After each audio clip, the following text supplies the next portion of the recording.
গণিত প্রশ্ন সমাধান করব। প্রশ্নটি হলো, পিতা ও পুত্রের বর্তমান বয়সের অনুপাত হচ্ছে 7:2 এবং 5 বছর পর তাদের বয়সের অনুপাত হবে 8:3 হবে। তাদের বর্তমান বয়স কত? আচ্ছা, আমরা প্রথমেই মনে করি পিতার বর্তমান বয়স।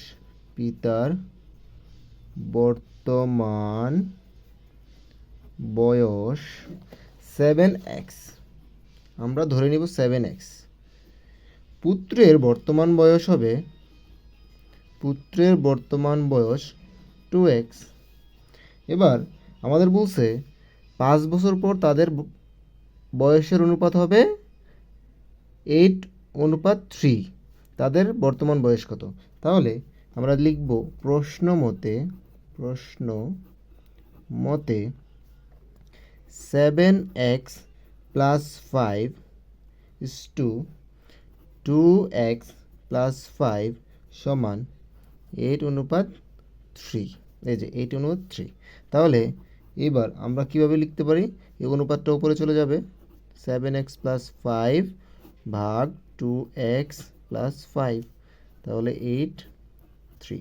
এখন কি করব? কোনাকুনি বা আড়াআড়ি গুণ করব। আড়াআড়ি গুণ করলে আমাদের কি হবে?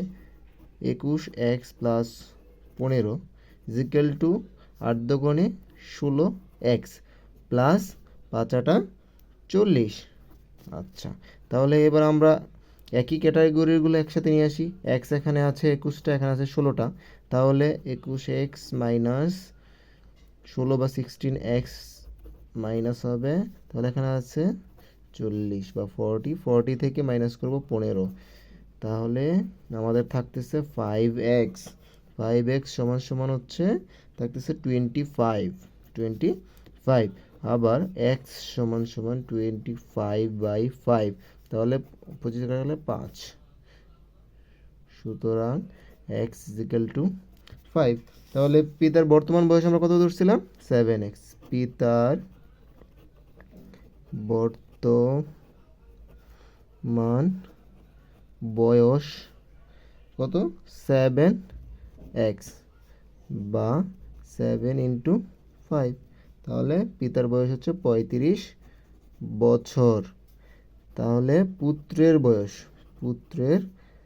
বর্তমান বয়স হবে 2x ইকুয়াল টু 2×5, তাহলে পুত্রের বয়স হবে 10 বছর। এটাই অ্যান্সার। ধন্যবাদ।